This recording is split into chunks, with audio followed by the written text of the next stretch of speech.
Hello, this is Jeff Gaudiosi, and you're on misplacedstraws.com, where music comes to life. And my guest today is one of the most in-demand drummers in rock. You may have seen him with people like Alice Cooper, Rob Zombie, Ozzy, and even behind the kit for the last Black Sabbath tours. He's busy as ever now as he's taken over the drumming spot in Dead Daisies, and he's about to release his first record under the name Tommy's RockTrip. Please welcome Tommy Clufetos. Welcome, Tommy.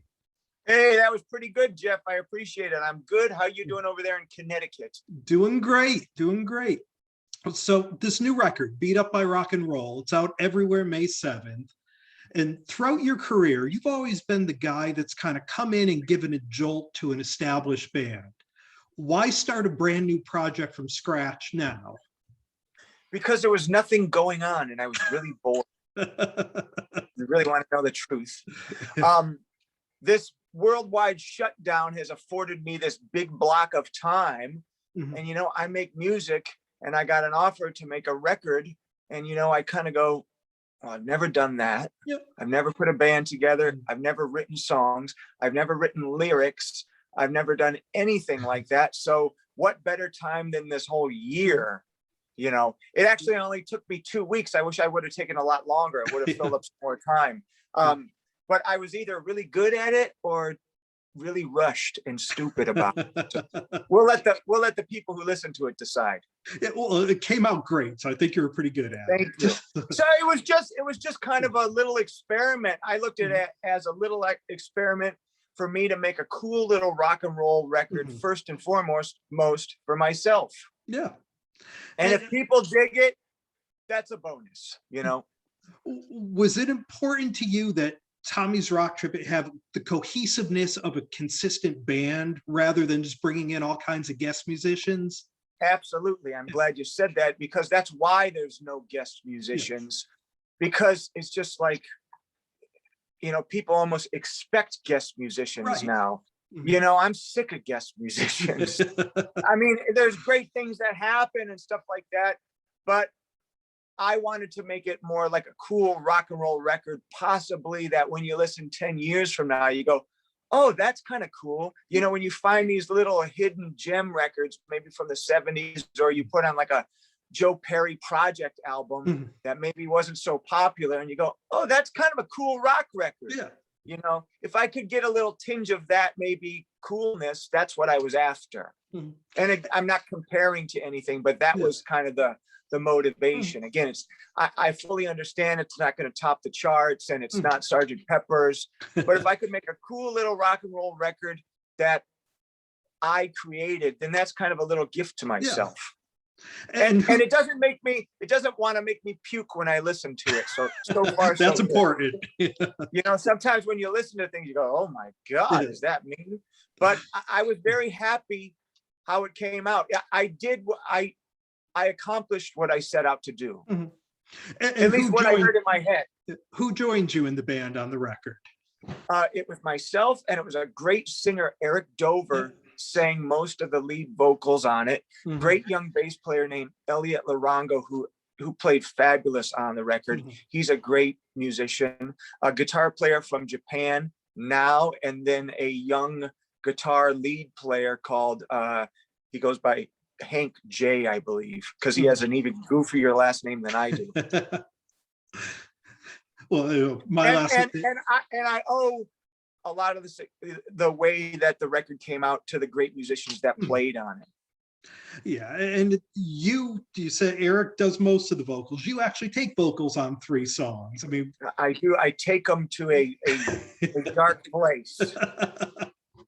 What was it like for you actually singing lead on your own songs? It was really no big deal because I didn't set out to do so. The only reason I did was I was making these scratch vocals. And if anybody's not familiar, scratch vocals are just kind of guide. It's a guide track. So maybe Eric could know what I wanted him to sing. So I'm doing these guide vocals and squawking away on them the best I can. And the 3 songs that ended up on the record with my horrible vocals actually were just scratch vocals, because I listen to them and I go, well, I kind of like the vibe. They're kind of in the pocket, and I was just I was doing the scratch vocals on the couch and not caring, and just with a regular handheld mic, and it kind of had the vibe that I was going for, and it didn't bother me. So I said, leave it, you know. Sometimes in rock and roll, you kind of just got to go, screw it. Yeah. It is what it is. Mm-hmm. And sometimes when you try to redo things and it, you know, it never comes out that as great as before. So that's kind of the approach of this record. I didn't want to do any demos or do any of that kind of stuff, because a lot of the time when you do demos, they come out great. Yeah. And then you try to recreate that and then it's not so great because you've already kind of, sometimes there's the first initial vibe that you get, that you capture on tape, and then you try to recreate it and it doesn't work as well. So we didn't do any demos. We just rehearsed. I'm sitting in my you know, rehearsal room that I come in every day, where I rehearse the band and I practice my drums. We rehearsed here, amps blaring, drums blaring, just like a band would actually do. What a concept, rehearsing. And then we went right down the street to my buddy's studio, and we recorded it 100% live. There was no click tracks. There was no headphones, no headphones, meaning I was literally listening to the amps in the room, and they were literally listening to me. So there was nothing, you know, we were very free, and it felt like we were just jamming, because we were just jamming, you know? And the three songs you end up singing, and you said this was your first go around writing songs and writing lyrics, to me really seem to be the most personal songs on the record. Was that one of the reasons why you kept your vocal on it? Yeah, that is. Yeah, another good point. You may have done your homework a little bit. A little bit. The one song is called "Make Me Smile." That's about my beautiful wife. If you listen to the sexy rock and roll lyrics, it's tailor made for her. So if I had somebody else sing that, she may fall in love with them. It's so good. So I had to sing that one. There's a track called "Power of Three," which is the last song on the album. That's about my lovely daughter, and you know, about having her, and it's kind of a rock and roll nursery rhyme love song that I wrote for her, and Daddy had to sing that. And to be honest with you, she loves it. She loves that song. It's like she asked to put it on in the car, and I'm very happy to play it over and over for her. But it's just those two songs are my little love letter gifts to the two most important people in my life. And then I also sang "Beat Up by Rock and Roll," literally because that was the scratch vocal, and it was like this really lazy kind of stoner vocal, even though I don't do any dope ever. It just had a real lazy effect to it that I liked, that fit with that track. And that's my story, and I'm sticking to it.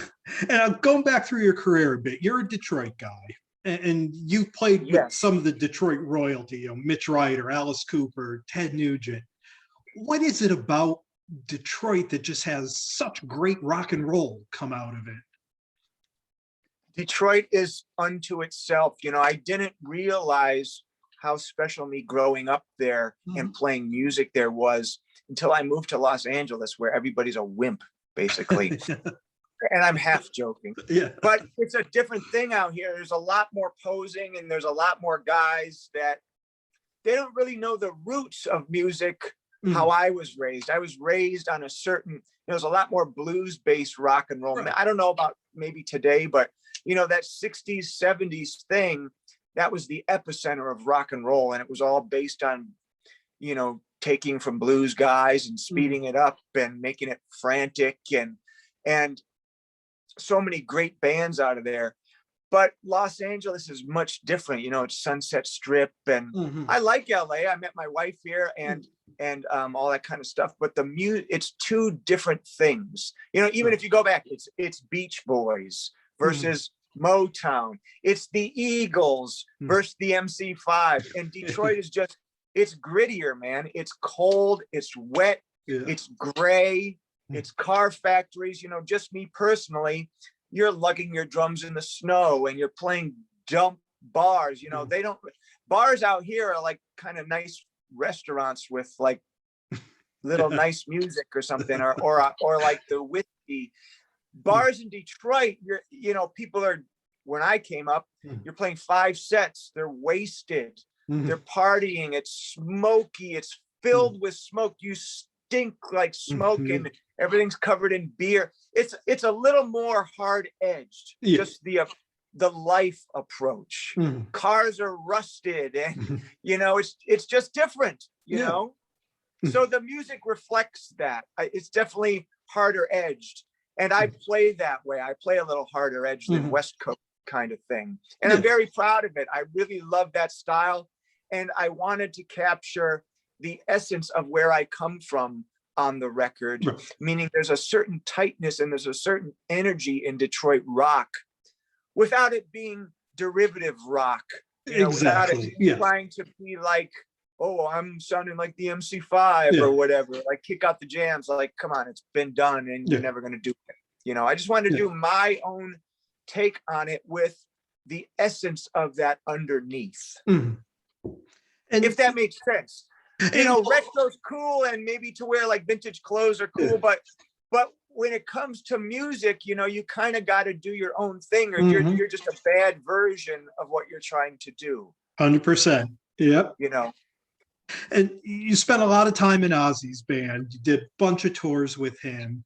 Do you think when all this clears up that he'll be able to hit the road to finish off the farewell tour? And if he does, will you be with him? I definitely think so. I mean, and they're saying he will be out. So I take his word for it. You can't stop the Osbournes. They're true rock and roll survivors. So if you look back on these, Ozzy's had a career that's 50 plus years, and he's been down and up and down and up, and he keeps riding through. So I have all the respect for them, and I wish him nothing but the best.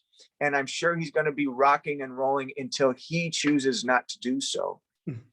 And if he does, and that goes for the whole Osbourne family. They're true survivors, and that's a lesson to me. You got to survive in this business and plow through. And if he does hit the road again, would you be playing with him? Or I'll always play with Ozzy as long as he asks me to play with him. And for any musician, I mean, the Sabbath gig has to be a dream come true.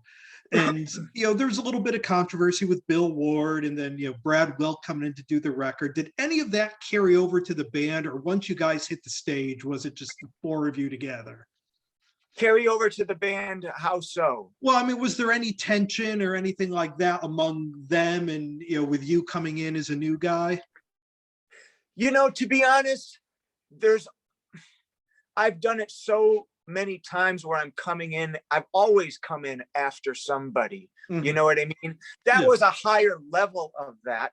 But knowing that I've replaced a name drummer every time I've come in, and eventually I'm kind of maybe possibly this much of a name drummer now, even though I pride myself on trying to stay under the radar. I was prepared for that situation. And I understand that Black Sabbath is Ozzy, Tony, Geezer, Bill Ward. I get that there's 4 parts to that. And I feel that I went in respecting that. And I know that you got 3 guys that I was playing with. There's 3 leaders. So you've got to earn Ozzy knew me. He had my trust. I had to earn Tony's trust. I had to earn Geezer's trust. And I don't do that through saying I'm your guy. I do that through going in every day and knowing every song.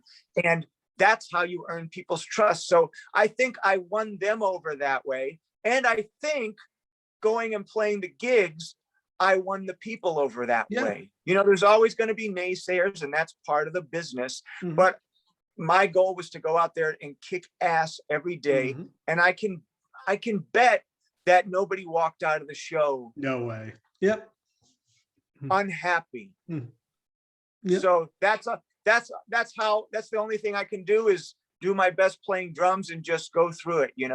If I didn't do it, somebody else would have. And as a fan, what was it like for you, at the end, that last time you kicked into Paranoid in Birmingham, knowing that this amazing band with all this history, this is the last song and you're sitting on stage playing it? Yeah. I mean, I try not to go too deep into those things because I have a long career ahead of me. I love playing with those guys and I respect them to the highest level. But at some point, you know, I got 20, 30 more years to go. I can't dwell on I did this. Yeah. You know, to me, you're only as good as your last gig. So it's, you know, it's a high point, but you just kind of got to go, well, that was that. And yep. It's a shame that it ends, but everything ends, you know, it all ends. But I have the highest respect for the standard that they kept through the years up to that very last show. I've never been in a band where there was 3 other guys like myself, and I'm not comparing, but I did rise to the occasion. We were all up there giving 110%. And when they go do a gig, a lot of the times when I play with other guys, they're on their phones or they're taking pictures or they're out with their buddies before or after or whatever. There's all these distractions. I'm 2.5 hours before the show, I don't talk to anybody. I'm in that dressing room getting ready for the gig, and so are they. You know what I mean? And it makes me go, oh, I'm doing exactly the right thing. I'm not an idiot. You know, I'm doing what to be great you're supposed to do. And that's supposed to give 110% all the time. And they do. You know, Ozzy is so professional. He does his vocal warm-ups. He's one of the greatest frontmen. He's the greatest frontman I've ever worked for. He can manipulate that audience like no other. I mean, he has the magnetism, to me, of an Elvis Presley in a heavy metal I can see that. world. He really does. He walks out there and he smiles and he has them right there before he even says a word. And that's not to take away from his amazing vocals that he doesn't get enough credit for a lot of the time too. Tony Iommi plays with such concentration that he's just perspiring just from focusing. You know what I mean? And Geezer Butler is one of the greatest bass players to ever walk the face of the earth. You know, it's him, it's John Paul Jones, you know, it's James Jamerson, and there's only so many of those guys. And I got to play with those guys. So what a pleasure. Well, and speaking of amazing bass players, you're going to be playing with another one pretty soon too, as the Dead Daisies hit the road with Glenn Hughes. You played with them years back. How did your return to the Dead Daisies go? They needed a new drummer and they called me up, supposedly, I guess, because I did an okay job. Hopefully. It's not just that I'm one of the most handsome drummers out there. It does have a little bit to do with my drumming. And I really look forward to playing with Glenn. I mean, I've never had the opportunity, but we've hung out a few times before. We're supposed to be going to go do some rehearsals and working on some different tunes and seeing which feels right and which doesn't, kind of thing. So I'm really looking forward to it, because what a great vocalist and what a great old school bass player. You guys are going to be a pretty powerful rhythm section. Yeah, it's going to be the gruesome twosome, isn't it? Can't wait to catch that on the road. And you know, getting back to Beat Up by Rock and Roll, once the world kind of opens up and we're normal, I mean, do you ever see yourself doing dates with this band, with Tommy's Rock Trip? I don't not see myself doing dates with it, but right now things are so wild, you can't really plan anything. You know, we'll see. There's a song on my record called You Got the Cash, I Got the Flash. So that kind of says it all about what should happen. But yeah, I mean, I think it would be fun and I think people would dig it.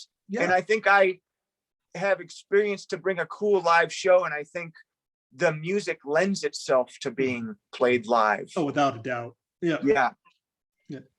Well, we've been spending some time here today with Tommy Clufetos. The band is Tommy's Rock Trip. The record's called Beat Up by Rock and Roll. It's out everywhere May 7th. And as you mentioned earlier, I mean, it's just a fun, straight ahead rock and roll record, perfect for the summer coming up. And Tommy, thank you so much for taking some time to do this today. I really appreciate getting to meet you and talk with you for a bit. Hey, it's my absolute pleasure. Thank you for having me, Jeff. And hopefully we'll catch you on the road. If not with the Daisies, then either with Tommy's Rock Trip or Ozzy, or Lord knows what's coming. Who knows? I don't know.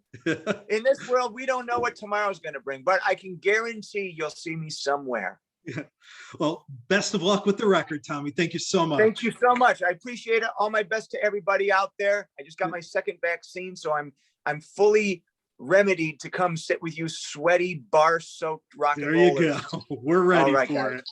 Thanks, man. Be good. Yep. Bye now.